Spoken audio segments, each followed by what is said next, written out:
There we go. Okay. All right. I apologize for that. Let me run back through the slides. And I'll just start from here. And Daisy, I apologize. You're going to hear these twice. And Beth, thanks for joining us.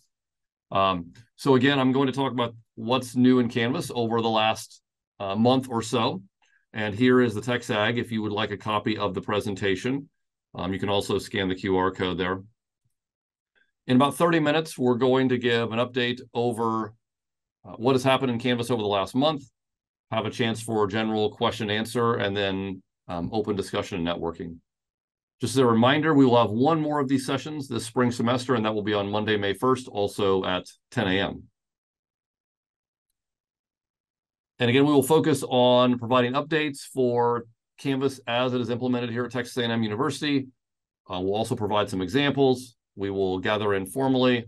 The updates will cover those for instructors, students, and some admin features. We don't discuss the features that have been updated that are specifically for root admins, as that is handled by a different office.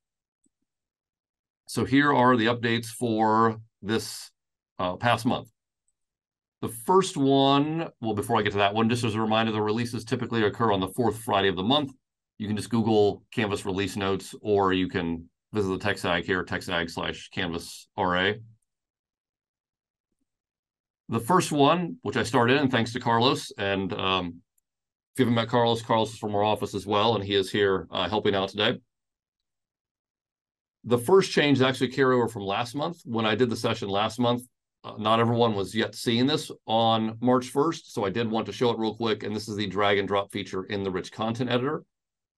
This allows you to copy and paste and drag that directly into the Rich Content Editor from either Windows Explorer or from macOS Finder. You can also do it from a web browser, provided that you use Command V or Control V to do that. So this should have been live for students on March 1st. Not everyone saw it then, so I will demo it real quick in case you haven't seen it. I was able to demo it last month, but some of the attendees were not. I think it was rolling out slowly.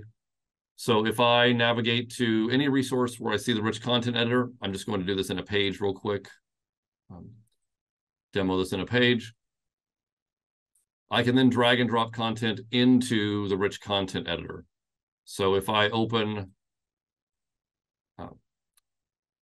the File Explorer, I can then locate something that I want to drag and drop. So I have this picture of the maroon bells here in the gardens. I can drag and drop that in. I can also do it from a web browser by copying and pasting. Just know that you must use Control V when you're pasting. If you try to right click and paste, you will still receive the error.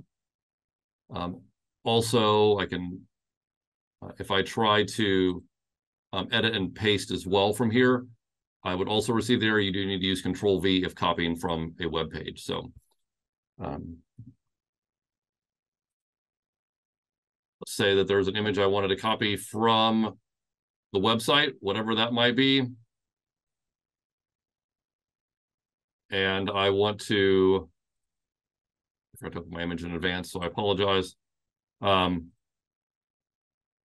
if I want to copy this image right here, and then if I come over to the Rich Content Editor, again, if I do the edit and paste, I'm going to get the error message, but if I do Control V, it will paste just fine. So a feature, again, that not everyone was seeing last month, so I did want to demo that real quick. Any place you can use the Rich Content Editor, this feature will work. I just did it in a page, but you can do it in an assignment, a discussion. Wherever you see the Rich Content Editor, you should be able to use that feature. The next feature is the last run report. So if you have your language set to something other than English, that native language will now show in the report, and the report should automatically translate to that. So we talked about this last month a little bit. The features were starting to work toward this. So in my account settings, if my native language is set to something other than the system default, which is US English, and I have that set in my account settings, then when I run reports, I can I will be able to get those reports in the language that I have set. So there we go. Get the right. So anytime I run a report, I will have the ability to run those reports in the language that I have set. I'm not going to talk about the analytics feature yet. Got ahead of myself there.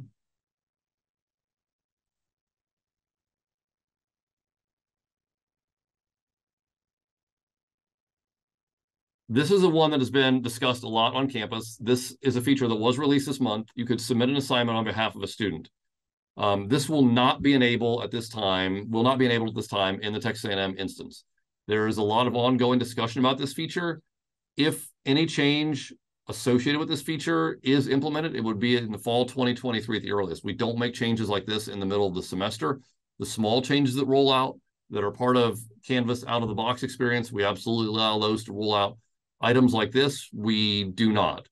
So the earliest this would happen would be at the start of the fall semester, if it happens at all.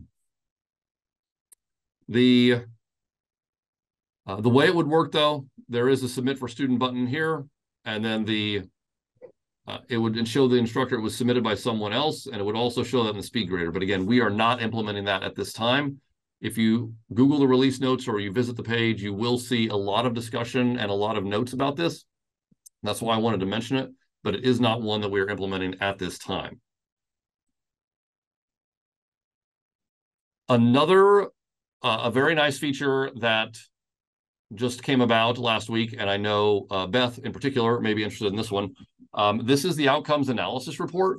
So one of the issues with new quizzes was you could not get CSV reports of the quizzes. That is starting to change. I know that's been on the roadmap. The first aspect of that has changed, that was rolled out last week, is the analysis report for outcomes. So in order to have this, you have to have a quiz set up with outcomes, and that's a whole other issue that you may have. And if you have any questions with that, certainly we're happy to help you with that in the office. But if you have a quiz set up with outcomes, and that quiz has student responses, and you enter the quiz, you now can generate a report for the outcome analysis, which you could always do, but you now can export that as a CSV, which you could not do before. There's been a lot of requests for this. So I gave just a very generic quiz. David and Sally took that. I made up a generic outcome called Aggie Knowledge and tied that to the questions on the quiz, and then set the mastery level for that at 3. And now I can export that CSV, just like any of the other CSVs from Canvas that you can download. It will ask you or prompt you where you want to download that. You can download it. And once that has downloaded, rather, then you can get the report of that in Excel form. So you always get the visual form in new quizzes. With the outcome report, you are now able to get the CSV to dive a little bit deeper with that. It will tell you various information about the particular outcome. It will show the individual questions. In this question, there were only 4 possible quizzes, or 4 possible questions, excuse me. And each of them was tied to one particular learning outcome, and that was Aggie Knowledge.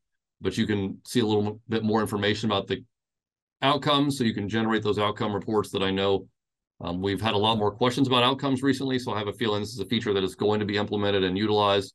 But that CSV export button is now there. It's visible, it's useful, and you should be able to download that. Again, it does require a new quiz, and it does require that the questions are tied to outcomes. If you have questions on that, I can answer those here in a couple of minutes, or we can schedule an appointment for a deeper dive. But you do have to have that. You won't see that export CSV button unless you are in a new quiz and the quiz questions have been tied to the outcomes. TJ, can we do that yet with rubrics, or is that new quizzes is all in place at the moment? Just new quizzes as of now. I can't remember if rubrics are on the roadmap or not. I'd have to double check that, Beth, to make sure, but I know just for the quizzes right now you can.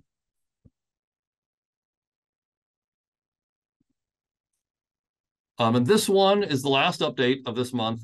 And I'll be 100% honest, I have tried this multiple times at the end of last week. I even tried it again this morning. I'm not seeing it yet. So if anyone sees it and you are, let me know. I'd love to know that.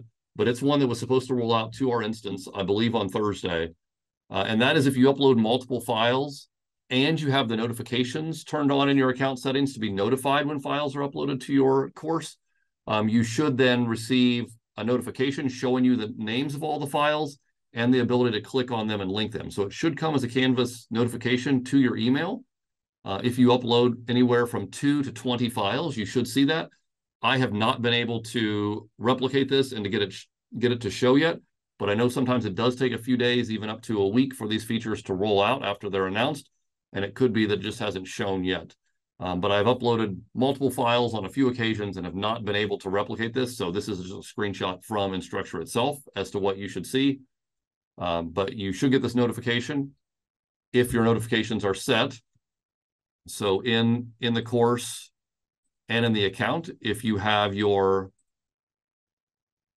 notifications for files turned on, then whether that be immediately or a daily summary, you should receive this notification. But again, I have not been able to replicate that. So if anyone uploads a lot of files and is able to do that, I would love to know that.